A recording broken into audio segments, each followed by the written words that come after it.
আসসালামু আলাইকুম। আশা করছি ভালো আছেন সবাই। আজকে আমরা কোনো টিউটোরিয়াল বা কোনো টিপস নয়। আজকে আমরা একটা সত্য ঘটনা জানবো। এটা ছিল ১৯৯৬ সাল। তখন হয়তো আমাদের অনেকেরই জন্ম হয়েছে, অনেকেরই হয়নি। তবে সে বছর একটা কোম্পানি প্রতিষ্ঠিত হয় ইউএসএতে যার নাম ব্যাংক্রাব। এটাকে আজকে আমরা গুগল নামে জানি। আর এটা প্রতিষ্ঠাতা ছিল সার্জে ব্রিন এবং ল্যারি পেজ।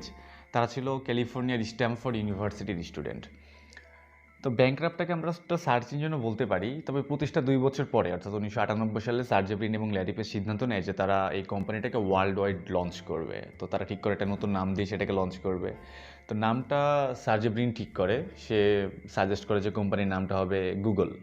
Google, GOOGL। এটা একটা ম্যাথমেটিক্যাল টার্ম। এটা দ্বারা বোঝায় যে একের পরে ১০০টা শূন্য।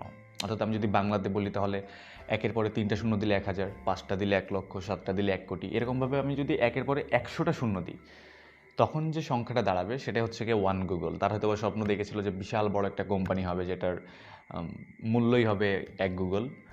তো যাই হোক, নাম ঠিক করার পরে ল্যারি পেজ লোগো বানানোর দায়িত্বটা নেয়। সে একটা লোগো বানায়। সে বানায় যে এই লোগোটা। আর সেই লোগোটা সার্জে ব্রিনকে দেখায়। সার্জে ব্রিন বলে ল্যারি পেজকে যে লোগোর বানানটা ভুল হয়েছে, কারণ সে বলেছিল এই গুগল, বাট বানানটা ভুল করে ল্যারি পেজ বানিয়েছে এই গুগল। কিন্তু মজার বিষয় হচ্ছে গিয়ে তারা সেই ভুল বানানের লোগোটাকেই সিলেক্ট করে এবং গুগল প্রতিষ্ঠার ২৪ বছর পরেও, অর্থাৎ আজ ২০২২ সালে এখন আমরা আছি, এখন আমরা সেই ভুল বানানের গুগলটাকেই ব্যবহার করছি এবং সেই গুগলটাই আজকে পুরো পৃথিবীতে রাজ করছে। আর এখন টেকনোলজি জগৎ তো আসলে গুগল ছাড়া কল্পনাও করা যায় না। আর এই যে আপনি ভিডিওটা দেখছেন ইউটিউবে, এই ইউটিউবও কিন্তু গুগলেরই একটা কোম্পানি। আর ইউটিউব, আমি যদি আপনাকে একটা প্রশ্ন করি যে ইউটিউবের ভিডিও যদি আপনি ডাউনলোড করতে চান, তাহলে আপনি কীভাবে ডাউনলোড করবেন? আপনি হয়তোবা বলবেন কম্পিউটার থেকে হয়তোবা কোনো সফটওয়্যারের নাম বলবেন, অথবা ফোন থেকে হয়তোবা কোনো অ্যাপস যেমন টিউবমেট আছে, ভিডমেট আছে, এরকম কোনো অ্যাপস দিয়ে আপনি ভিডিও ডাউনলোড করবেন।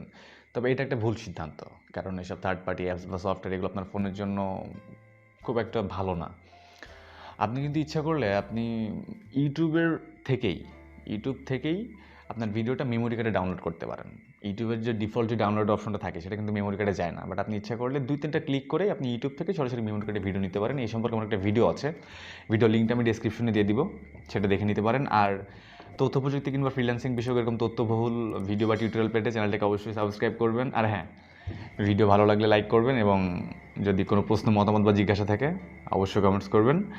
আর ভালো থাকবেন সবাই, ইনশাল্লাহ আবারও দেখা হবে। আল্লাহ হাফেজ।